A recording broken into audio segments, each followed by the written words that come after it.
Tonight on Truth Talks, Diddy's prison clothes are hitting the auction block. It's not quite what you think. Plus, some black women are building up beauty empires from the ground up, from their own kitchen, and then selling them, and then catching heat after they get intergenerational wealth.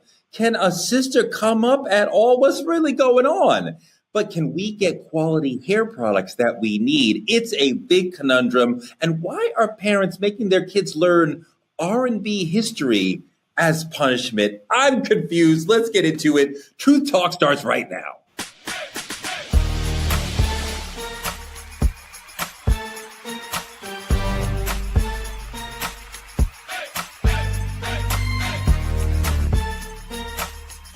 Are y'all ready to roll? Let's go. The crew is all here. You know her, you love her. Dr. Cheyenne Bryant, how are you, my sister? I'm doing amazing, Torrey. Feeling good about you today. So you'll be all right. Our special co-host this week, you've seen her on CNN, you've seen her on ABC Live, you've seen her in courtrooms across America. She's a civil rights attorney and a media powerhouse. Ariva Martin is back with us. Welcome. Oh boy, this is going to be a great show. So many topics that are hitting so close to home for me today. So we're about to have some fun on Truth Talks. Ariva, I went to 7-Eleven last night and this kid was sitting outside and he asked me to buy him a malt liquor because the store had banned him from buying even more malt liquor. And I said, sure. And we started talking. And now Dimitri Wiley is on the show. Welcome, Dimitri Wiley. I seen all of that coming. Oh, I hate you so bad. But it's a pleasure to be here. Dimitri, call me if you need some representation. I got you. Please let's get him locked up. Defamation to me, possibly. So we'll see. Thank you.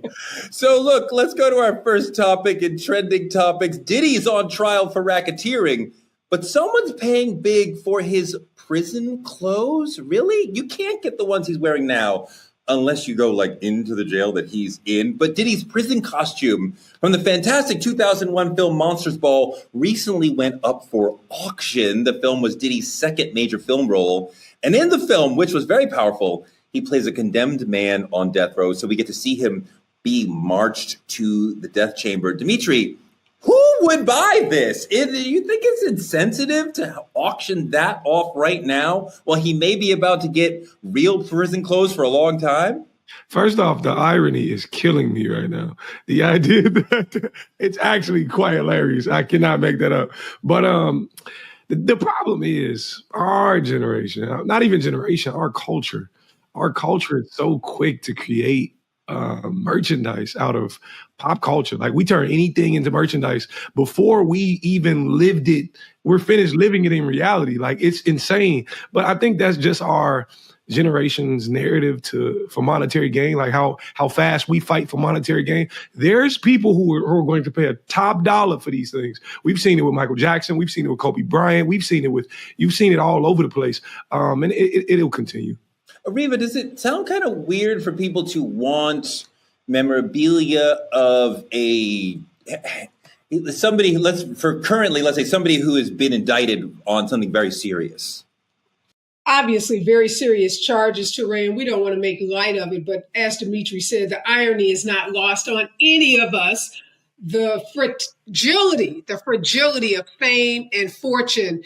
And although Diddy is not on death row, he is facing very serious charges that could, if he is convicted, he could spend the rest of his life in a prison cell. But let's face it, this is voyeurism at its highest, which is also ironic because there's so much about voyeurism in this trial. So, that was too much. That was too much. A little too much. Real Talks, of course, is brought to you by our friends at Hair Maniacs. Thank you so much for the support. Dr. B, can you imagine the sort of person who is saying, I want to own Diddy's prison clothes from that movie, which is only because he's going through what he's going through right now. If he was still running Bad Boy and everything was good, it's a completely different conversation. Why are we glamorizing crime? Why are we glamorizing domestic violence?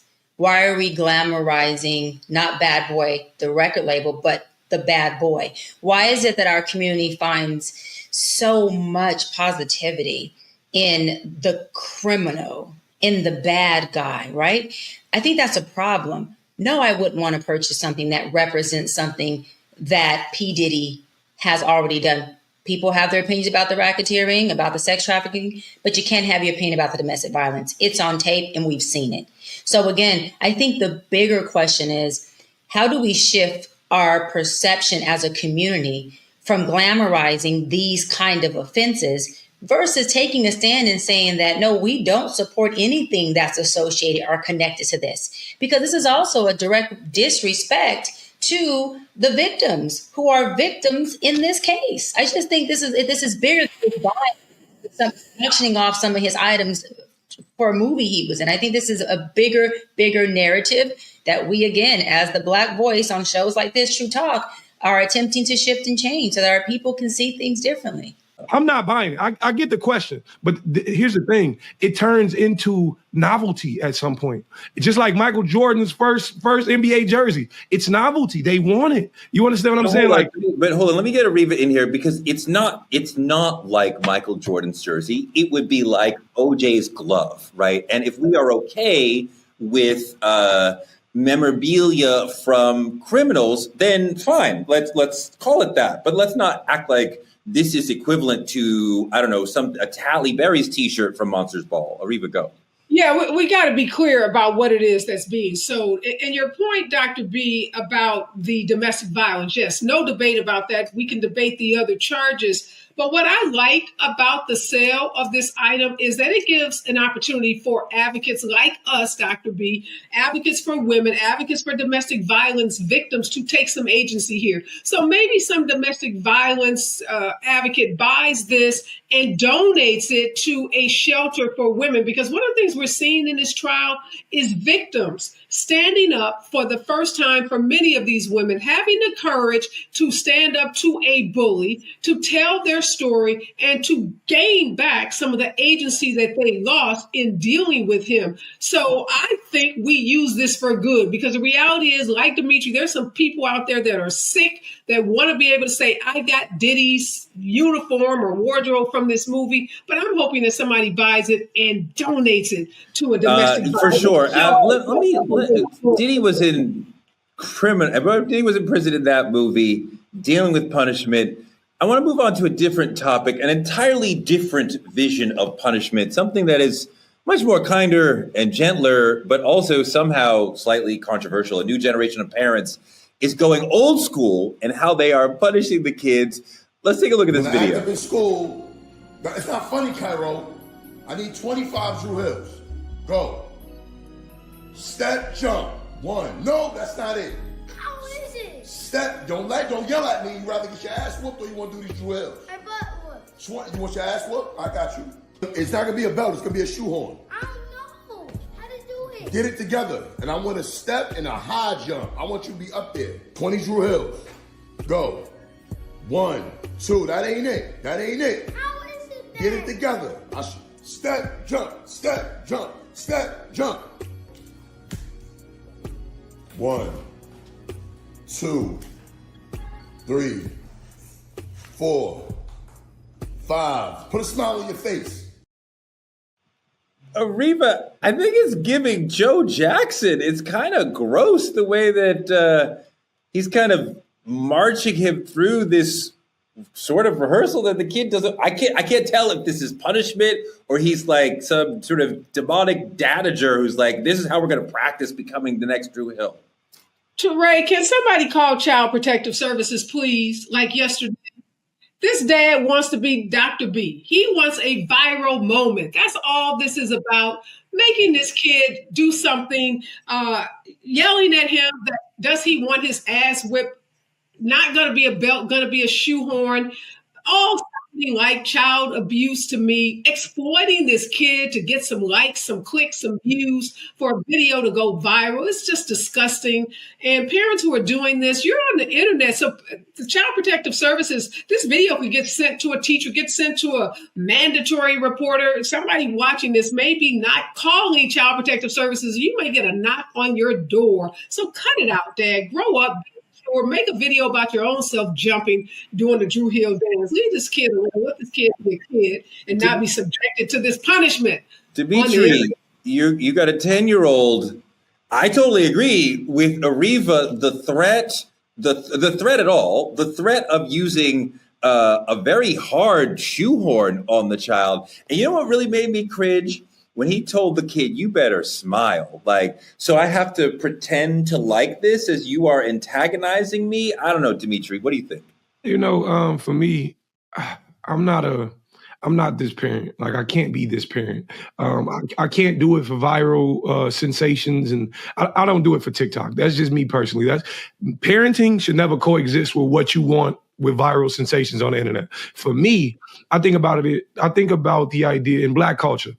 We know spanking and slapping the kid on the hand ain't gonna get the job done, right? Sometimes we take a further extent, but we also understand the idea that what happens in your house should stay in your house. I ain't saying hit a kid with a shoehorn at all. What I'm saying is I do turn to alternative punishment when my son acts up in school, but you're supposed to be reading. You got extra homework today. You got this, you got that. I ain't saying hit your kid at all, but this is pure amusement for a parent and their followers and not at all being a good parent. It's terrible.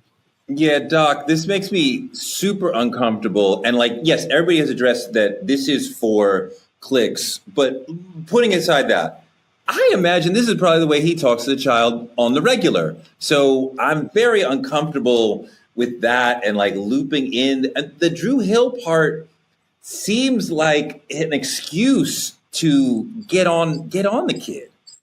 Yeah, I agree. I think that's the nature of him and his son's relationship. But I can say this, just being in my field for 17 years, I didn't see any fear or discomfort in the kid. It seemed like they kind of role played this before. The kid knew to kind of say, I want a whooping. And so I understand it looks bad and sounds bad, and it is bad to exploit your child for clicks. But I can say, just from observation, as being in my field for this long, that kid wasn't afraid of that father. That kid was going along with this role play they're doing. And I'm not saying it's okay to pray, because I'm into hold on. If they are role playing, as you're saying, which I think you're probably right, they are putting on the internet a video where the kid is seemingly consenting to getting his ass beat. Like, there you go. Now that's the bigger problem I was getting into. I was going to say the role play part and having this parent-son relationship that they can play and be cool, and there's a safe space because it's aware this kid is not in fear for his life in this video. But the narrative, again, that we keep putting out to our Black community at the hands of our Black families is not the representation of Black families, at least not most of them. And so when we're putting out that, hey, we're beating our kids with shoes, and if they don't do a Drew Hill jump up and down thing, then they are going to get beat and disciplined. It's like, is that really a disciplinary moment? No, we're not talking about a kid who cursed or a kid who acted up in school or who's talking too much in class or doesn't want to wake up in the morning, or, we're not talking about a disobedient child. We're talking about a child who's not doing a damn dance move that you want your child to do, that, in my opinion, he's too damn young to even listen to and know what the hell Drew Hill's talking about. He's not even old enough to know or should be exposed to that language. And I love what Ariva said. She said, listen, it's you want someone to do this damn dance move? Dad, do a video of you doing it so you exploit yourself and get your own clickbait. Don't use your child as a way to build your own internet social media career. That is not cool. Ariva, as a parent, I'm uncomfortable with the threat of corporal punishment, and I assume that corporal punishment has been used on this child before, the way the dad is talking about it. Like, all of that makes me uncomfortable, whether we're talking about you didn't do the dance right or you're late for school or anything. Like, we shouldn't be interrelating with our children through violence. Lazy parenting, that's what it is, Touré. I'm going to give a shout out to Mr. Dimitri, who said with his kid, he gives him extra reading. You know what extra reading requires from you, the parent? For you to be sitting there reading with the kid or overseeing the reading. A smack with a belt or a shoehorn or something even more extreme than that is lazy parenting. It doesn't require much. You hit the kid, then the kid cries, and that's it. What Dimitri is talking about is changing behaviors, engaging with your kid. And that's what we want to see more of in Black families, in Black communities. Yeah, we got beat. That shit was child abuse. Let's call it for what it was. It was not the right thing to do, but our parents perhaps didn't know better. But we know better now. When we know better, we got to do better. So let's read with our kids. Let's take our kids to a museum. Let's take them to the park. Let's do something that engages with that child. and stop using corporal punishment because it doesn't help the kid. They're going to end up in Dr. B's office talking about the trauma that they experienced as children that carries over into adulthood. So, Reba, I love that you said that. I want to add one thing that a lot of Black folk would respond to you saying, well, in the Bible, it says, spoil the rod, spare the rod, spoil the child. And I have talked to an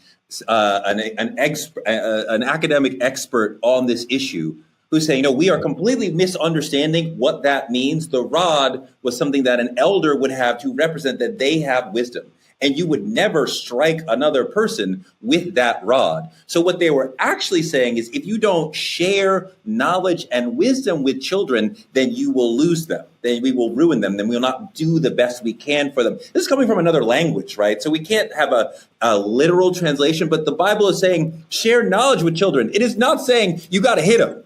That is not quality parenting when we hit the children. And Torre, we have a lot of knowledgeable kids and adolescents in this new culture. And we have a lot of gentle parents, and these kids are just a complete disaster. These kids don't seem to be doing too well. I got my ass whooped. I don't call it abuse. So I'm going to push back on that. And hey, I'm going to toot my own horn very, very humbly. It worked for me. I don't believe in gentle parenting. I don't believe in abuse. But the Bible also says an undisciplined child is an unloved child. I have felt and still feel at 42 damn loved because my parents took their time to pay enough attention to discipline me and to explain to me why they were doing it. So these knowledgeable, know-it-all kids you're talking about today, they have a lot of narcissistic, all about me mindsets. It doesn't seem like that knowledge is working because they're not implementing it. Sometimes kids need discipline that go past sitting down and having a conversation. There's all sorts of ways you can discipline your kids, but you don't have to use physical punishment to discipline your kids. Nobody on this show is saying that discipline isn't appropriate. Yes, we all agree that kids need structure, they need discipline, but using physical punishment for kids is not, and there's so many studies that talk about this, is not the way that you change behaviors in children. All you're doing is creating more violent children. They then violence because when we are violent toward the children, they go into fear, they go into freeze. You do not learn when you are in fear or freeze mode. You learn maybe how to make your attacker stop attacking you, but you're not actually learning. So we really shouldn't be putting that into our children, into our homes. What you and Reba are talking about is abuse. You're right. It does not work. It shocks your nervous system. It shuts the child down. They can't be receptive to information. What I'm talking about is discipline. Those are two different things. Popping someone on the hand or telling somebody on the bottom on the leg, that is not abuse. That is called discipline. There's studies that also show, do your research, that gentle parenting is not working. Kids are becoming abusive towards their parents. They're starting to take control over the household, and they're starting to parent themselves. We need to do a show on that where we pick up the stats. The things you're talking about, the goal is to inflict pain. The relationship between parent and child should not and does not need to include physical pain. We can talk to them and explain to them what we need to explain to them. But if you need pain to get your message across, you are not doing effective parenting. And Torre, if you tell your kids to do something and to you, that means the discipline that you're doing isn't working. As a parent, I know sometimes you tell the child to do something and they don't do it. And that happens. And that is fine. We are going to talk about it, but that happens. You can't just teach them every time that you don't do what you're telling you. It's not a game of parenting. It's not a game of time it says. Your boundaries are not working. Your disciplinary tactics are not working. That means you have to change something up. Doing the same thing with no result or the same result is called insanity. Don't teach your kids to do that. Teach them how to have boundaries, how to be obedient and disciplined. Go ahead, Reba. My bad. You keep introducing this concept of gentle parenting, and no one has said that is the only way to discipline children. There is no study that shows smacking the kid on the back of their hands is going to be more effective than sitting down, talking with that child about the behavior that they engaged in, and then coming up with some ways to change that behavior. There are all kinds of studies that talk about the use of violence toward children. There are no positive outcomes. Hitting, okay, I won't use the word beating because then you'll say you're not advocating for violence is not discipline, that's abuse. But even smacking a kid on the hand is a form of violence, and you're teaching kids that you can resolve conflicts. You can That's not resolve violence or abuse. I hear you, sis. I respect it, but I push back. Smacking a child on the hand is not violence, and that is not abuse. I hear you. I respect it, but I push back. That is not violence. That is not abuse. I just want to say, if it was me, smacking the kid on the hand has any impact on changing their behavior. If it was me in 2005, 6, 7, 8, 9, and 10, if my mom came to me and she said, you either gonna do this Drew Hill or get this ass whooping, I'd have did that Drew Hill all day long. That's all I'm saying. If this guy was not posting this on the internet, we would not call this terrible parenting. That's all I'm saying. If it wasn't on the internet and he wasn't hitting the kid, we wouldn't call it terrible parenting. We would have did them Drew Hills, but that's just me. It is definitely okay in many households where it is very productive to not discipline, not be violent, but to have a smack on the hand, which is called physical discipline, and it has worked. I don't know what working means. Every time you are violent to the children, that is not working. Every time you are violent toward the children, that is a failure of parenting. There's no, I hit the child and it worked. That doesn't exist. You were violent toward the child, and you taught them that your relationship includes violence. There is no place in your life as an adult where it is acceptable, moral, legal, or appropriate for you to be violent toward another person.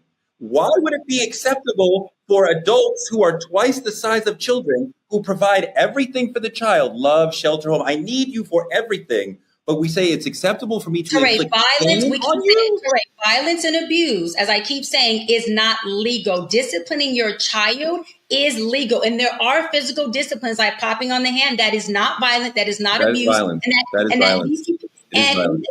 That is not. And listen, bad parenting isn't you pop your kid, so you're a bad parent. Bad parenting, again, is a parent who continuously has a child who's disobedient, and that parent is not getting through to that child, whether that parent is talking to that child or disciplining them. If you're not getting through to your child, you have to figure out what works for that individual child. Each child is subjective and it's circumstantial. So again, if you continue to tell your child not to do something and we see they continue to do it, I say that's bad parenting.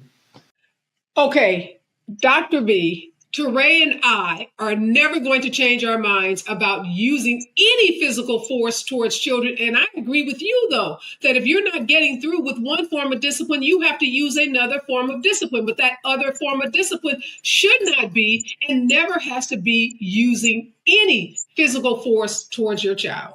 I think a lot about how I got beat more times than I can count. It was abusive. It was the best my parents knew then. But before I had children, I read Dr. Alvin Poussant, an essay he had, a study he did about violence in the home and how it's better to not have corporal punishment, and how this is a holdover from slavery. This was not part of Africa pre-colonialism. We did not beat our children. We thought that the child was the reincarnation of grandpa and grandma. You would never spank your grandmother. This is what the slave masters taught us, that this sort of violence will make you behave. And we keep doing it. This is the whitest thing that we can do. And some of us keep arguing in favor of it. I want to move on to our politicking segment. This week in politicking, we are following a very important story. This is a story that went viral for us last week, and it is the story of two twins in Georgia who mysteriously went missing and then came up dead. Some say it's a suicide. Others have questions about what happened to these young men. And we are following this heartbreaking tragedy of the Lewis twins. For those who may be unfamiliar with this story, and if you are, please, please, please do everything in your power to become familiar, because stories about the deaths of Black people don't get nearly enough mainstream media attention. So we in the Black media are making sure you know about this story. But here it is. 19-year-old Georgia Qaazir and Naadir Lewisr left to the airport and never made it home ever again. Their bodies were found 90 miles away in the Georgia mountains, and their disappearance and ultimate death was labeled first a murder-suicide, then upgraded to double suicide. Here with us today is attorney Gerald Griggs. He works with the Georgia chapter of the NAACP, and he is representing the Lewis family. He's digging his heels in and asking the tough questions that often law enforcement won't ask. And he's forcing the Georgia Bureau of Investigation to be transparent in their investigation. Before we welcome Gerald to the show, let's see what he's had to say about the twins and the disappearance. We've been here before, many times in many different counties all throughout Georgia when there's a mysterious death. So we stand here for the twins demanding the same thing we demanded for Ahmaud Arbery and others. A thorough, complete, and full independent investigation. Because we find it very hard to believe that individuals that resided in Gwinnett County would somehow end up in Towns County on a mountain they knew nothing about and commit suicide. We've been here way too many times. So in the 116 years that the NAACP has responded to lynchings, we know what a lynching looks like, we know what it smells like, we know what a cover-up starts out like. If it truly was a suicide, be transparent. Release all the information. Let independent investigators determine what happened. But if it's a cover-up, keep covering up, because the eyes of the world are on this case. We are so honored today to welcome famed civil rights attorney and president of the Georgia NAACP, Gerald Griggs, to the show. Just want to, first of all, as a fellow civil rights attorney, say to you, thank you, Gerald, for taking this case on, for shining a light on it, and making stories like this, stories involving Black people, making this story so prominent. Let me ask you, we have all expressed so much empathy and sympathy for this family. How is the family doing right now? Well, they're in a difficult position right now because they don't have answers to what happened. The GBI is not being as transparent as it should be. And that's why we at the Georgia NAACP through the Gwinnett County branch are pushing for them to release the entire case file, because we don't believe that this was simply a double suicide. These two young men were born and raised in Gwinnett County and Lawrenceville and found themselves up in Towns County on a mountain that is locked, dead from apparent gunshot wounds. And we find it very difficult to believe that these 19-year-olds, one of which who had a flight booked to go to Boston, would simply just leave that flight and go directly up to the mountains to shoot himself. So we want to have answers. We've seen some of the pictures that were released by the firefighter, unfortunately were released, and we see that there are some grave concerns. So one, we want the GBI to release the entire file. Two, we want the governor to order an independent investigatory panel to look into this death. And three, if there are any nefarious things that have happened in this case, we want someone prosecuted to the fullest extent of the law, because the family is sure that this smells like a cover-up. And Georgia has a history of this, whether it's Kendrick Johnson or it's Ahmaud Arbery. The initial story does not pass the smell test. It does not pass the smell test in this case. And we know, Gerald, you've been involved with high-profile cases like the Ahmaud Arbery case and others. Why is it, though, that it takes so much, such a Herculean effort to get the media to focus on these cases when the victims in this case are Black people? Well, the media doesn't focus on Black people when we need help. And so that's why it's incumbent upon platforms like this, Black media, to push the narrative. We have to look no further than Emmett Till. It took Black people exposing that atrocity to get the attention of the world. And so we must do it in this case. Back to what we saw in Scintilla Shores, that initial story was he was a burglar. It wasn't until the entire world saw the video that we started to get the truth. So in this particular case, we find it very difficult to believe that two 19-year-olds would travel 90 miles to a remote mountain in Towns County, the Pine Mountain in Hiawassee, where they've never been before, behind the locked gate, and execute themselves. That does not pass the smell test. So to answer your question, the media sometimes is not concerned enough about the loss of Black life. And that's why it's incumbent upon the Black community to show that concern. And we know Dimitri said on the show before that when it is a mysterious Black death, we rarely get justice. We get stories, we get cover-ups. And so oftentimes it's the family having to hire a private attorney like you. It's the NAACP and it's private investigators that do that work to uncover what actually happened. Can you tell us in this case, Is there a private investigator working with your firm or with the NAACP or the family to try to get to some of the details that are important to this case? So, yes, we have our legal redress committee that's already investigating this case with other lawyers and investigators, but we need the investigatory file. And many times that's the holdup. When you have government entities that go ahead and rule something a double suicide, but then don't release the information so that we can do a thorough investigation. We found out from the family just a few days ago that many times in the investigation, they didn't pull all of the video. You know, Georgia's equipped with Georgia Department of Transportation cameras, flock cameras, and of course you have the gas station surveillance cameras. So there should be a trail, an electronic trail that follows them all the way up to the mountain. We need to all that to be released so we can do a thorough independent investigation. But yes, we have investigators and attorneys on standby. And we must remember that in all of these cases, this is the purpose of the NAACP. One, Ida B. Wells was a prolific journalist of lynchings. And so we have to be the ones to investigate these mysterious deaths as we've done for 116 years. I'm curious, Gerald, what information, if any, has the GBI given to the family that substantiates in the first place that these were suicides? None. Absolutely none. And so that's the issue, the transparency, the accountability. If the GBI is truly an independent investigatory arm, let the family see all the evidence. Don't release statements to the press and then say, oh, by the way, the case is not closed, so we haven't turned anything over yet. And that's my issue with the GBI. I take that very seriously. If you're going to be an independent investigatory arm, you need to be transparent.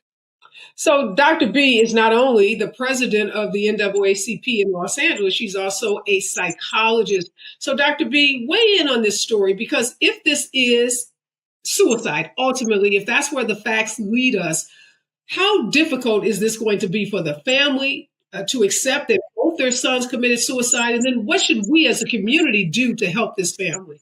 Yeah, Reva, I love that you mentioned suicide, because what stuck out to me that you said, Gerald, is for them to release information so that the independent investigators can take over and do a proper deep dive at investigating whether or not this is what it is. We know that law enforcement has been known for keeping information and prominent evidence from us, meaning the Black community, NAACP, so that we are unable to dive deeper into that.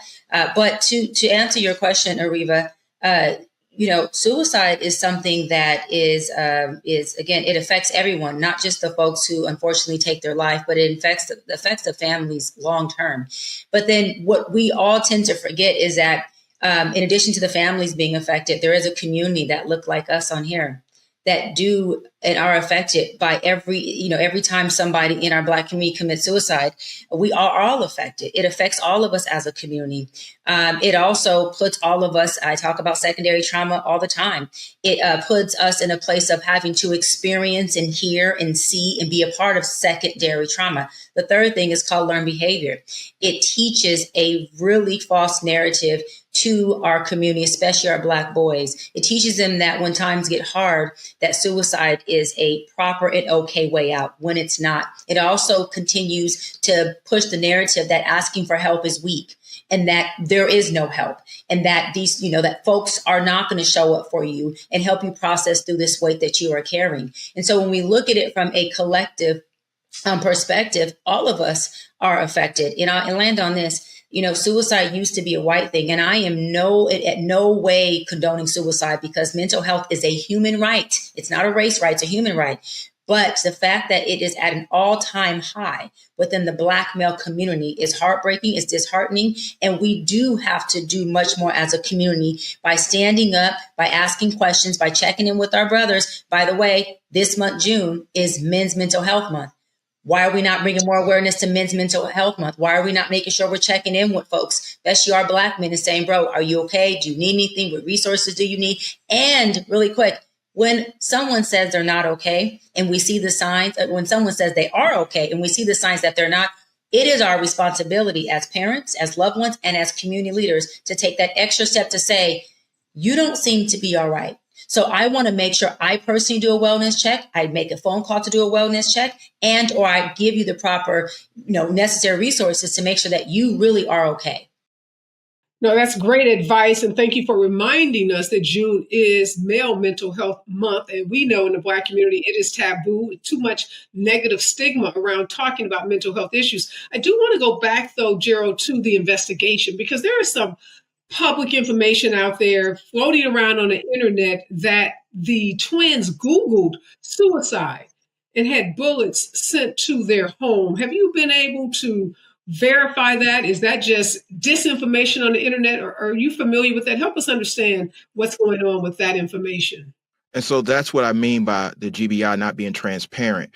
You release press statements with some of the evidence, but don't release all of the evidence. And so, yes, it is in fact true based on their investigation that there was some indication that there was web traffic on searching for suicide and bullets. But they also didn't talk about that one of the twins had booked a flight to Boston to be with his girlfriend, was looking forward to that outing. So my question is, if you're using this particular evidence to substantiate your conclusion, why not release all the evidence so that independent investigators can get to the bottom of what actually happened? Don't smear the victim and not release the evidence.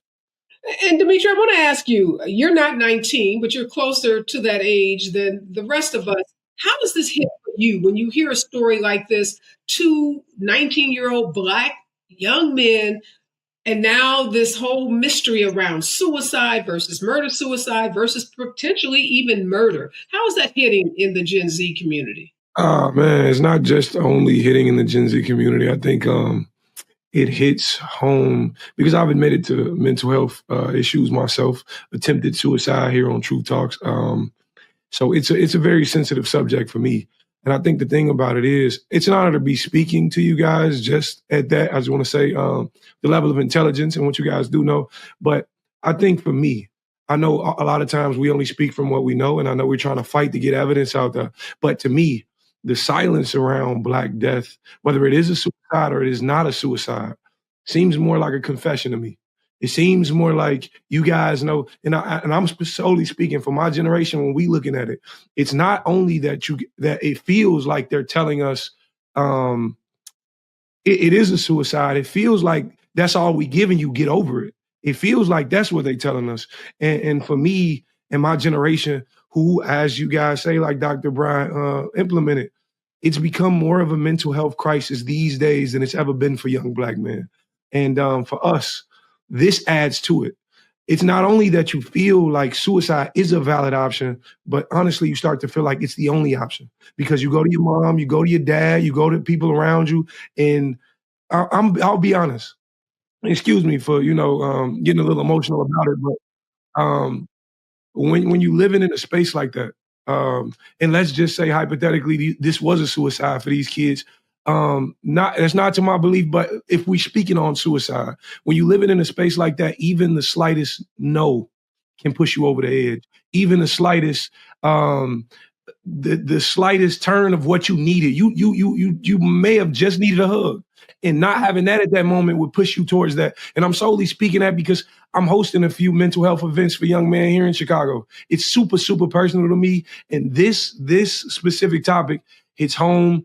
And I thank you for everything you guys are doing, especially surrounding this case in terms of bringing awareness to it. So thank you guys so much. Thank you so much, Dimitri, for sharing, being honest, because we can't heal what we don't acknowledge. And acknowledging that mental health issues exist in our community is definitely the first step towards healing.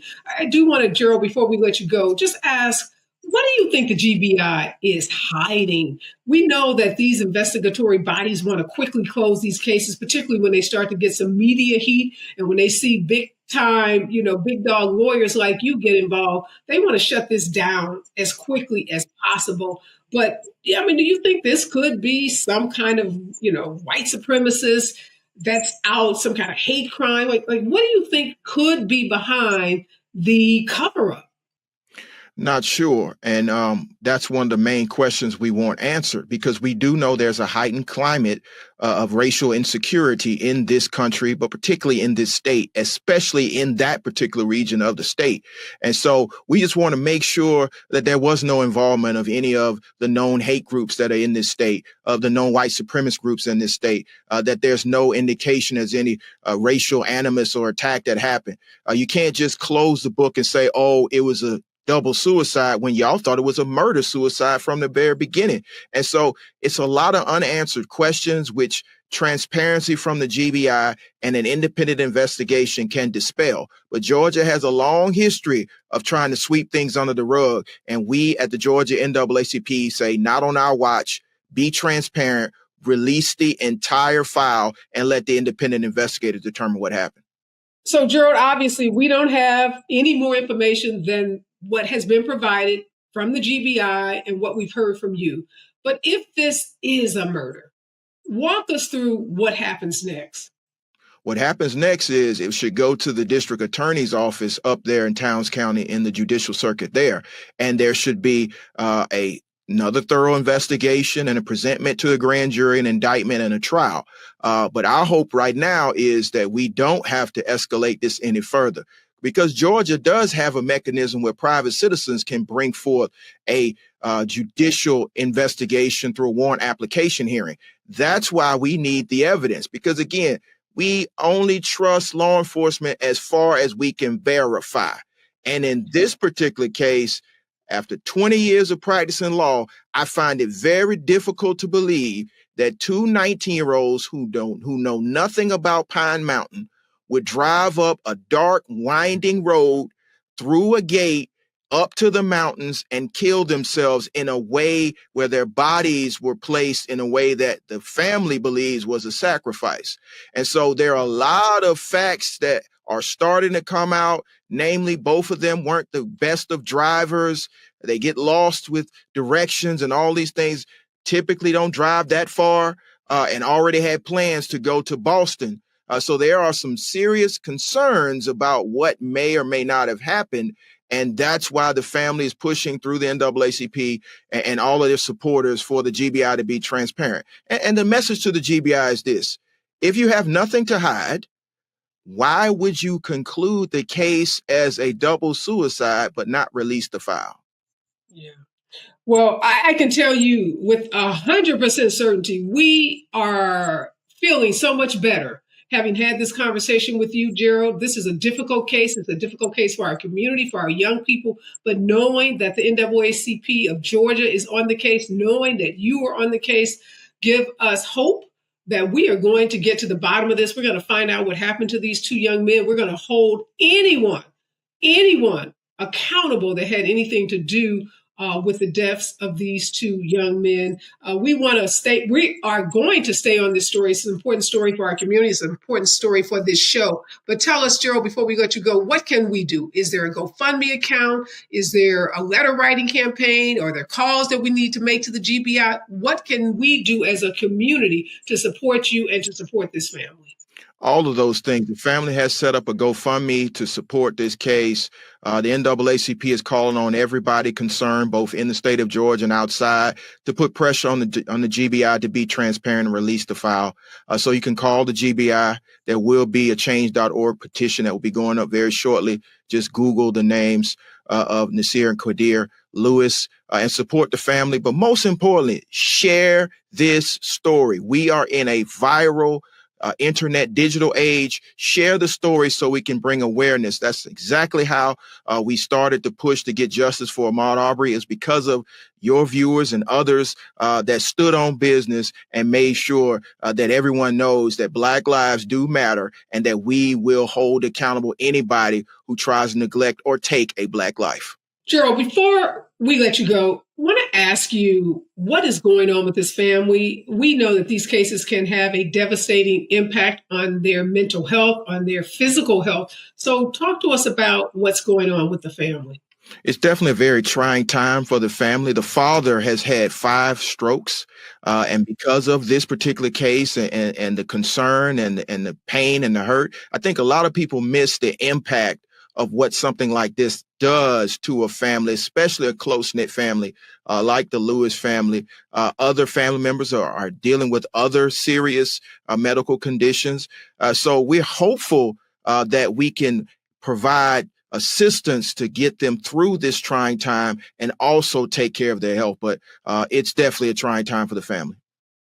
Again, thank you so much, Gerald. I can tell you our executive producer is on this story. She takes it very seriously. All of us, the hosts on this show, are with you. We share with you the commitment to find out what happened to these twins, and we will continue to watch this story very closely. We hope to have you back on a weekly basis to keep us updated. And again, to everyone watching this story, please share the story, go to the GoFundMe account, do what you can to help us get justice for the Lewis family. That is the conversation we're having in the community.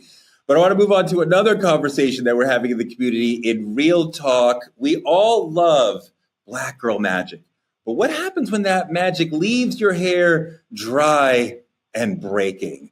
A lot of Black women have found that historically Black hair brands are selling out and then leaving them behind. So the companies like Carol's Daughter and Shea Moisture, which were built by Black people to serve Black people and did that very well, find that the founders sell their companies, take home a bag that can change their children's lives, maybe their grandchildren's lives.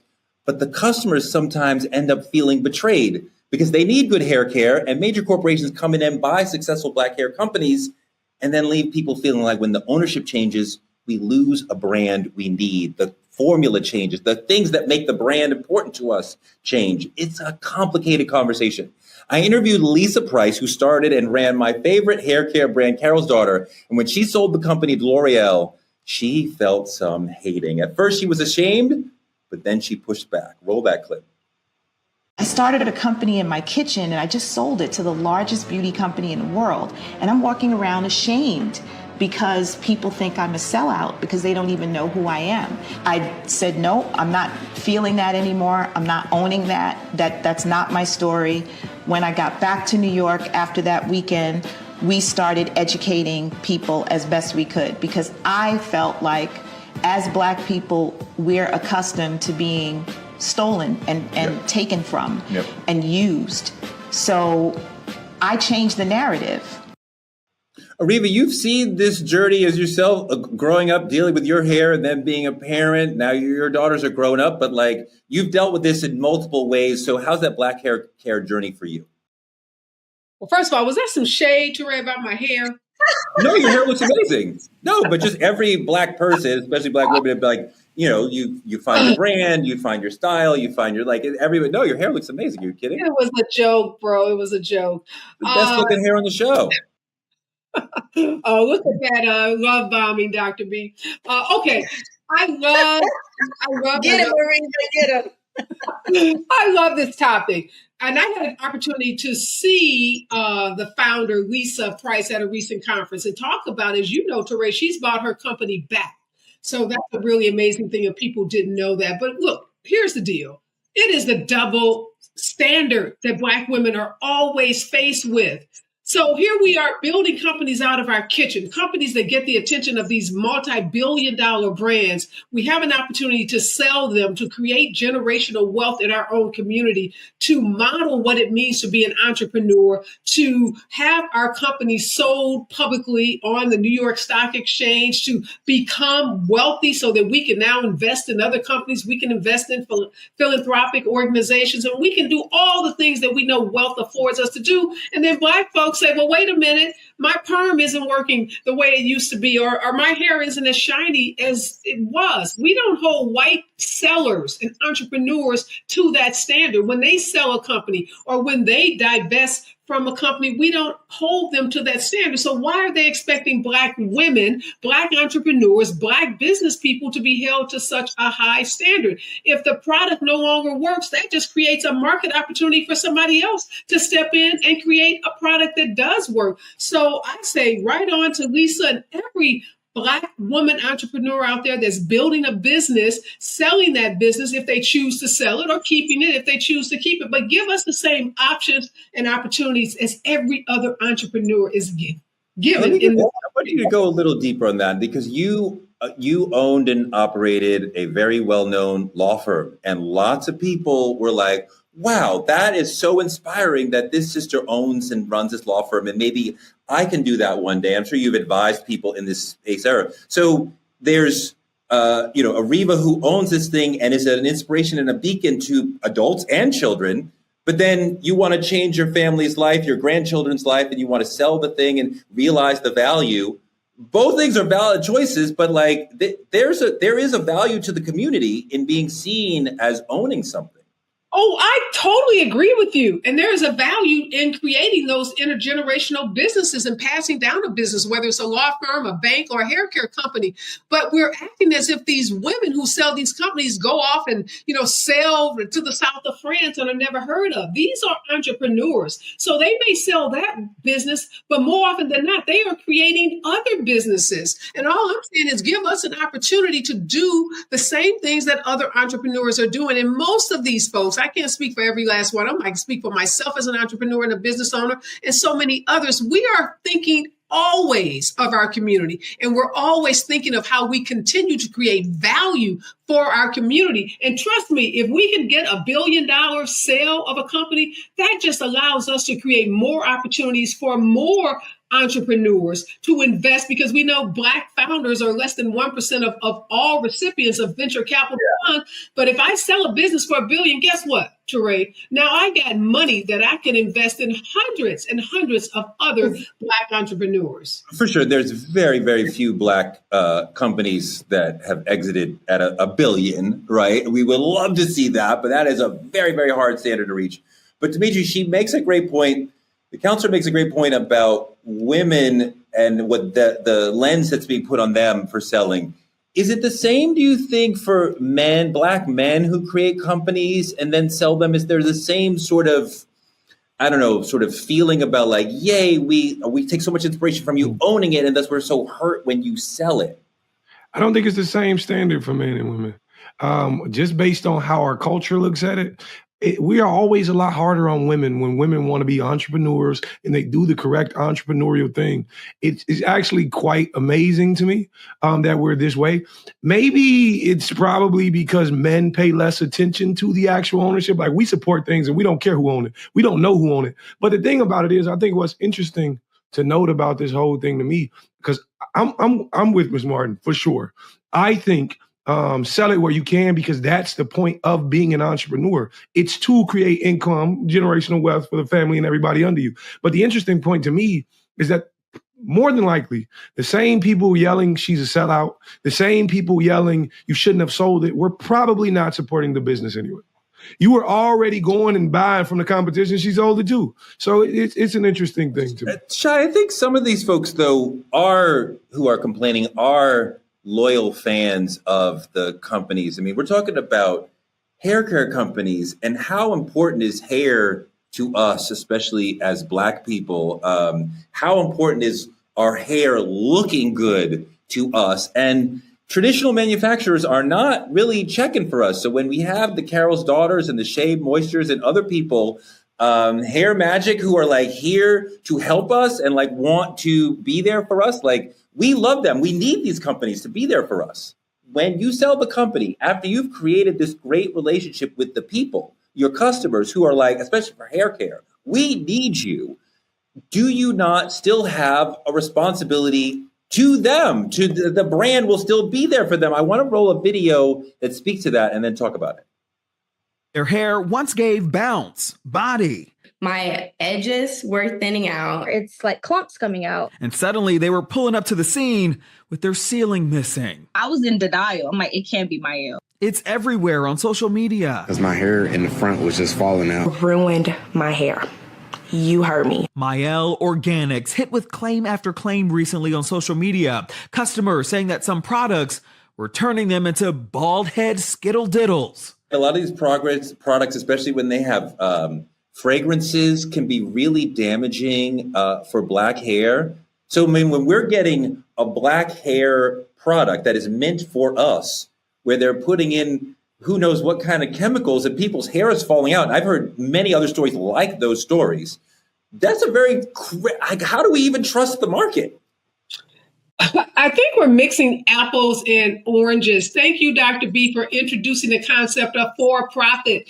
So two types of companies, for-profit and nonprofit. Nonprofit on a mission to do something, save the world, save whales, cure cancer. For-profit, make money. So if that product now is damaging your hair, give a lawyer a call, because that's called a lawsuit. That's called a products liability lawsuit. That's not a Black founder shouldn't sell her business issue.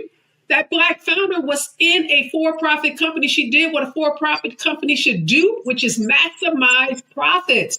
Now, if the product is failing you, whether it's owned by the Black woman, the white person, the brown person, whoever, then you may have a claim for damages, and you can assert that claim for damages in a class action lawsuit, in an individual lawsuit. There are lots of ways for you to be compensated for the damage to your hair. But don't hold Black women accountable to stay in businesses where they're not maximizing profits in for-profit companies. We can walk and chew gum at the same time. We can have profitable companies, and you can be compensated for damages to your hair at the same time. Dr. B, she's absolutely right. Okay, but I'm Sharkeisha. I just sold my company to L'Oreal, and there's a million sisters who've been relying on me for their hair looking right.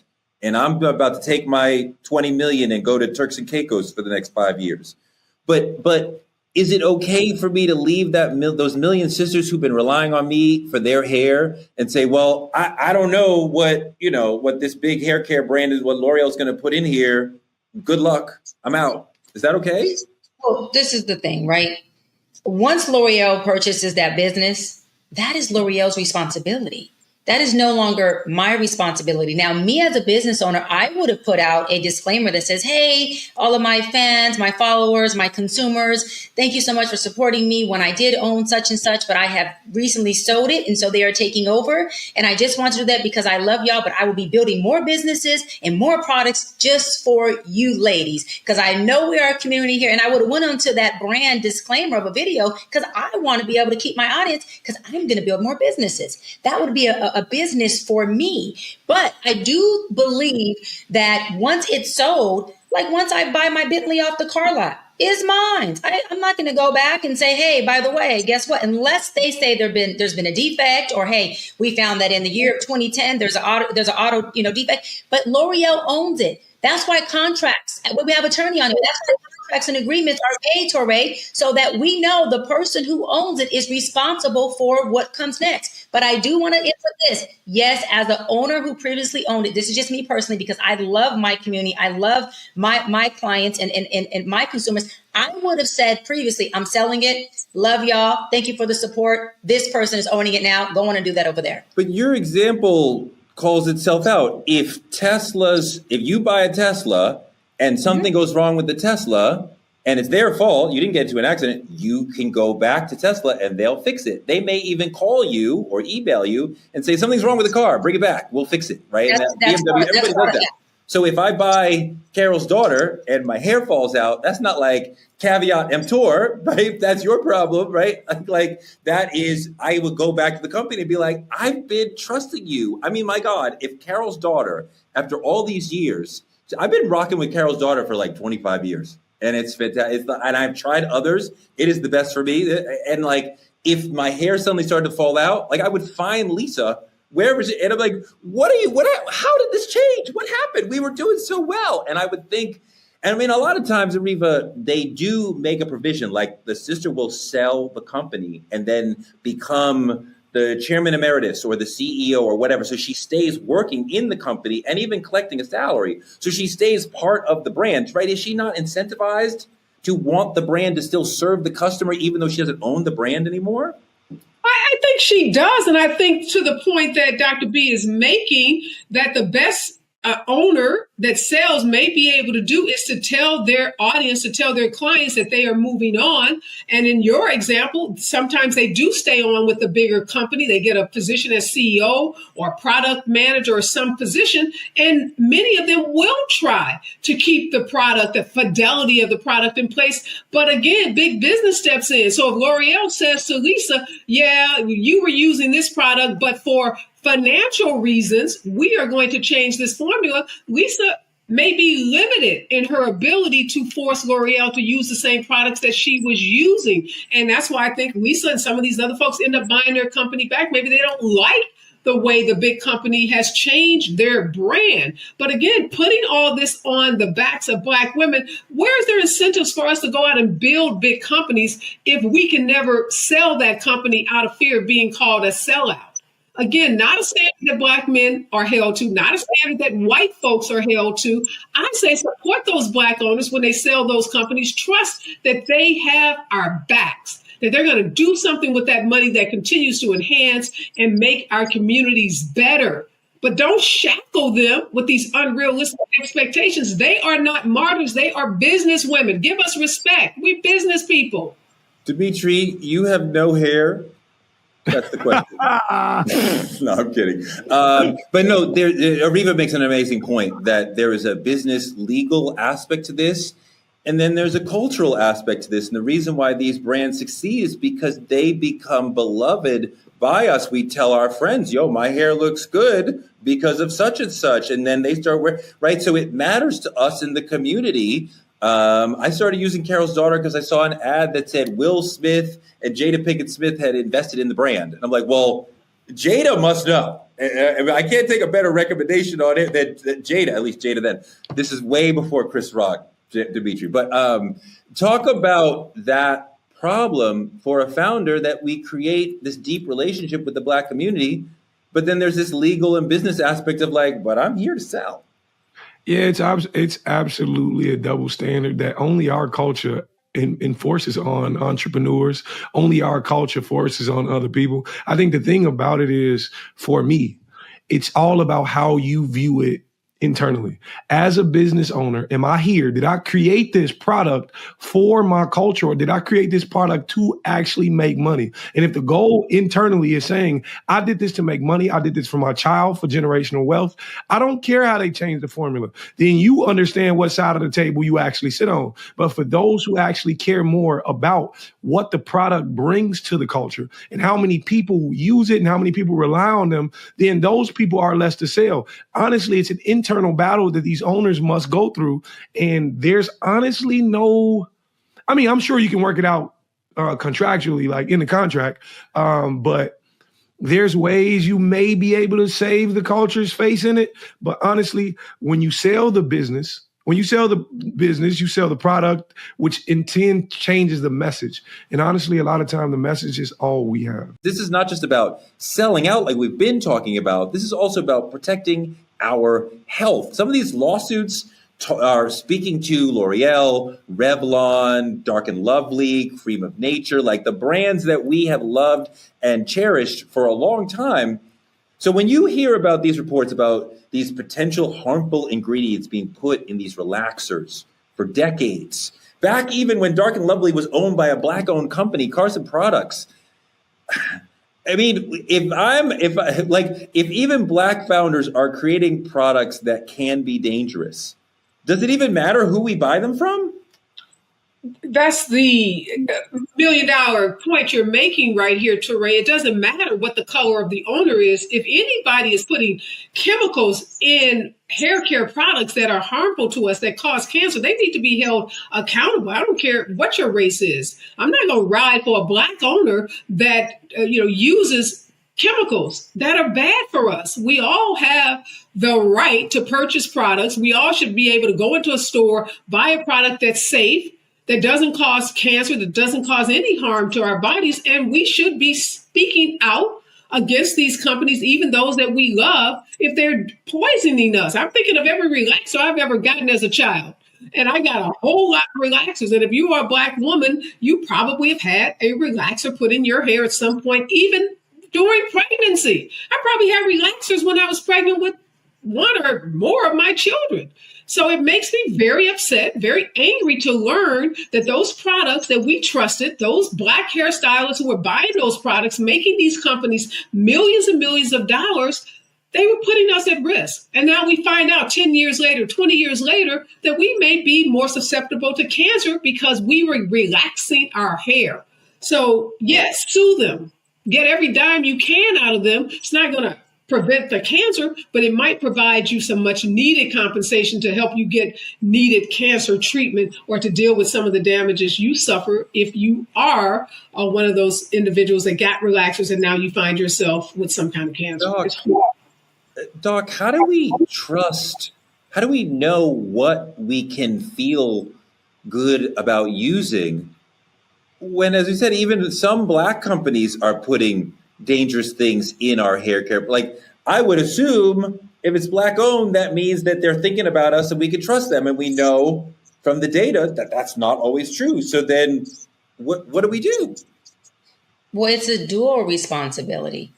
I know when I was young, to Ariva's point, my family put a relaxer by Dark and Lovely. But when you read the back of Dark and Lovely, it says on there, may cause cancer. These chemicals may cause cancer. Those are disclaimers. So, I mean, yes, folks should be creating products that are as safe for consumers as possible. But at what point do we hold ourselves accountable to say we also have the dual responsibility of reading what we're choosing to use or what we're choosing to do? When they know that it causes cancer, you almost wonder, is it become like a deliberate thing to try to hurt us? I mean, the thing about it is the bombshell is the idea that, of course, they knew it was dangerous.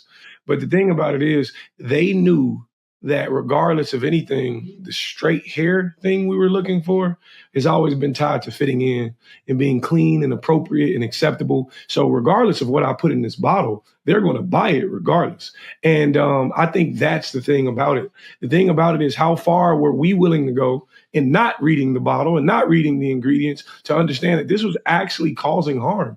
I think people don't actually speak on that perspective enough, that it was here in my face the entire time. I was just so concerned about straightening my daughter's hair so she can look good for this or fit into this or have this clean image or appropriate image. So that's it for me, honestly. That's how I feel. Ariva, to what he's saying, I mean, he makes a fantastic point. Your hair looks extraordinary, but should we not be saying, and I'm sure you've had this thought, of like the whole notion of us saying straight hair is the highest level, and this is this is when I go to look really, really good, this is what I'm going to do, get a relaxer. Our whole notion that is what looking professional, looking our best isn't that part of the problem? That's very much part of the problem. Now we're talking about European beauty standards that have been imposed on the Black community. And for the record, this is not a relaxer. This is what we used to call a press and curl, and now we call a straight iron. I don't know what we call it today, but it's not a relaxer. But I want to push back on something Dr. B said and about the labels.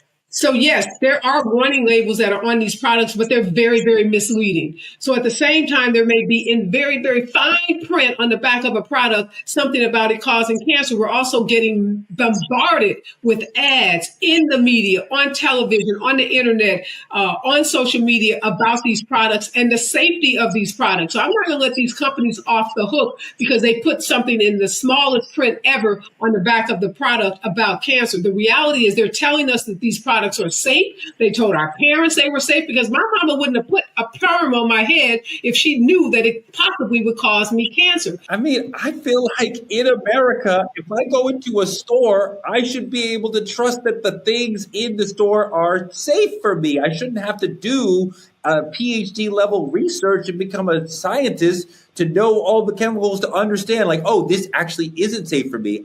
Yes, I believe that companies have a responsibility to give me products that won't harm my body. And I think the legal system, Ariva would say, completely stands up for that, because if I use the shampoo or the conditioner and my hair falls out and my scalp is damaged, I can sue them and they will probably end up having to pay me. So we have determined that absolutely the companies have a responsibility to be good to us.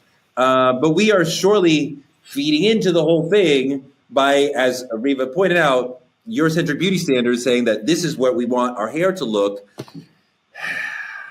I mean, I didn't know that your hair was not relaxed. I think your hair looks fantastic, Ariva. So there was no shade there.